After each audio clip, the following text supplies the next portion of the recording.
Morning viewers, আশা করি সবাই ভালোই আছেন। রান্নার রহস্যর পক্ষ থেকে জানাই সকলকে স্বাগত। আর আগের ভিডিওগুলো দেখার জন্য অসংখ্য ধন্যবাদ। আজকে আমি আপনাদের কাছে আরও একটি রেসিপি নিয়ে হাজির হয়েছি। আজকের রেসিপি হচ্ছে চিকেন লিভার স্টমাক কারি। এই চিকেন লিভার স্টমাক কারি আপনারা রুটি, পরোটা, ভাত সব কিছুর সঙ্গে খেতে পারবেন। তো এই চিকেন লিভার স্টমাক কারি বানাতে আমাদের কি কি লাগছে এবার সেগুলো দেখে নেওয়া যাক। প্রথমেই লাগছে এখানে চিকেনের লিভার আর স্টমাক নিয়ে নিয়েছি আমি। এখানে 500 গ্রাম মতন আমি নিয়ে নিয়েছি। আর আছে এখানে দুটো আলু ছোট ছোট করে কেটে নিয়েছি। এখানে আছে দুটো বড় সাইজের পেঁয়াজ কেটে নিয়েছি, আমি স্লাইস করে নিয়েছি। এখানে আছে টমেটো আর কাঁচা লঙ্কা কুচো করা, এখানে দুটো টমেটো নিয়েছি আমি। এখানে আছে কাশ্মীরি লাল, সানরাইজের গরম মশলা। রান্নাটা আমি সর্ষের তেলে করব, তাই সর্ষের তেল নিয়ে নিয়েছি। এখানে আছে আদা রসুন বাটা, এখানে আছে সয়া সস, মশলার মধ্যে রয়েছে লবণ, হলুদ, শুকনো লঙ্কার গুঁড়ো আর একটা তেজপাতা। তো আর দেরি না করে রেসিপিটা শুরু করা যাক। কড়াইতে আমি 2 টেবিল স্পুন মতন সর্ষের তেল দিয়ে দিয়েছি। তেলটা গরমও হয়ে গেছে। এবার সামান্য আমি হলুদ দিয়ে দেবো যাতে তেলটা না ছিটকোয়। দিয়ে একটুখানি নেড়ে নিলাম। নেড়ে দিয়ে এবার আলুগুলো আমি ভেজে তুলে নেব।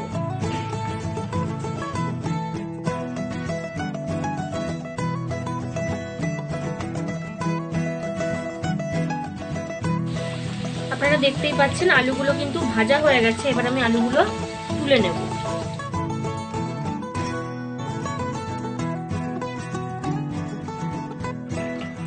আলুটা আমি তুলে নিয়েছি।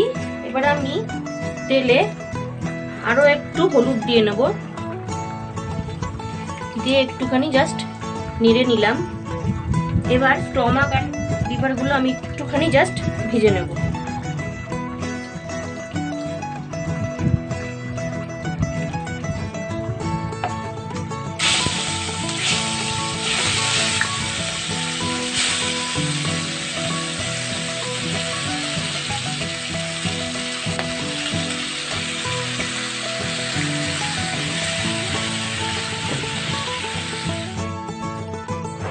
আপনারা দেখতেই পাচ্ছেন লিভার আর স্টমাকটা আমার ভাজা হয়ে গেছে। আমি পুরোটা তুলে নিলাম।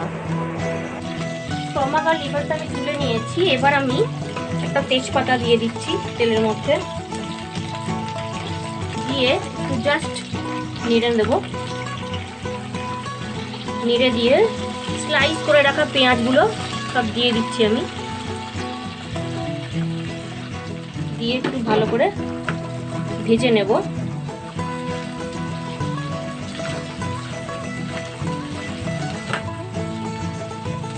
আপনারা পেঁয়াজ বাটাও ব্যবহার করতে পারেন, কিন্তু আমি এখানে স্লাইস করে কেটে নিয়েছি। দুটোই আপনারা ব্যবহার করতে পারেন।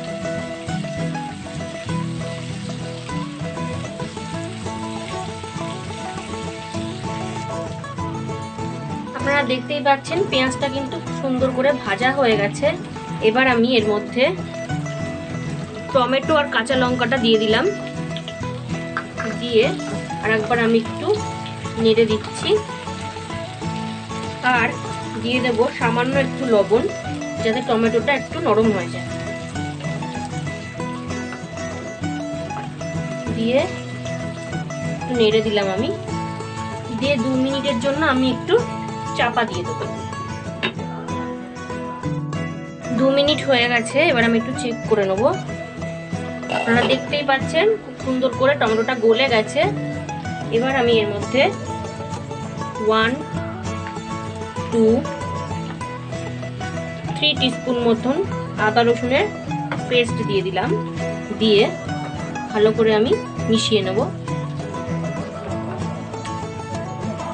আর যে মশলাগুলো আমি রেডি করে রেখেছি সেই মশলাগুলো আমি দিয়ে দেব। এখানে সব মাপ করে রাখা রয়েছে।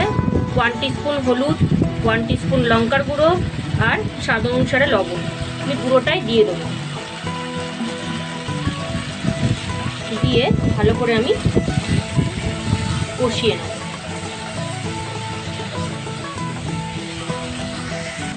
এবার এর মধ্যে আমি 1 টিস্পুন মতন কাশ্মীরি রেড চিলি পাউডার দিয়ে দিলাম। জাস্ট কালারের জন্য দিয়ে দিয়েছি। দিয়ে সবকিছু আরো ভালো করে একটু মিশিয়ে নিলাম। আপনারা দেখতেই পাচ্ছেন তেল ছাড়তে কিন্তু আরম্ভ করে দিয়েছে। এবার এর মধ্যে আমি ভেজে রাখা আলুটা দিয়ে দেবো আর দিয়ে দেব ভেজে রাখা লিভার আর স্টমাক, দিয়ে সবকিছু আমি ভালো করে মিশিয়ে নেব।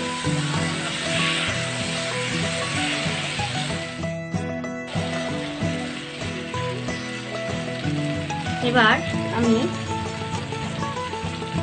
এই লিভার স্টমাকের কারিটা 5 মিনিটের জন্য চাপা দিয়ে দেব। 5 মিনিট হয়ে গেছে, এবার আমি এটা চেক করে নেব।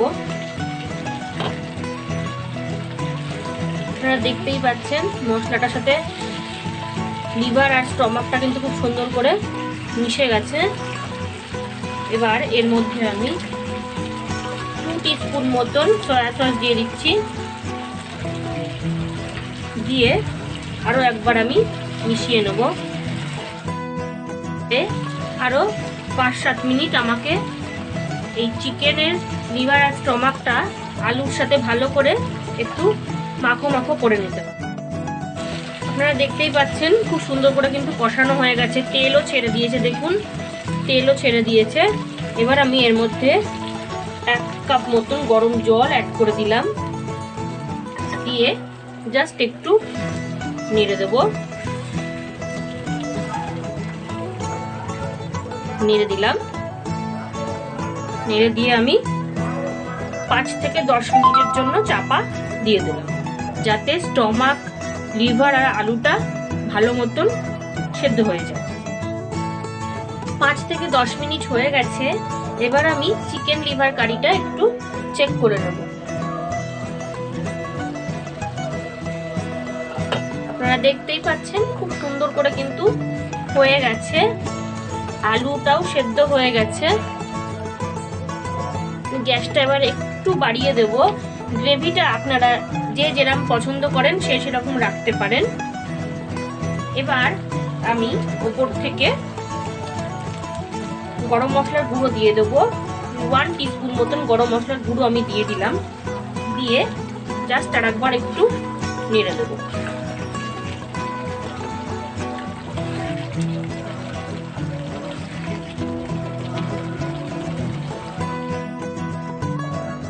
চিকেন লিভার স্টমাক কারি আমার রেডি।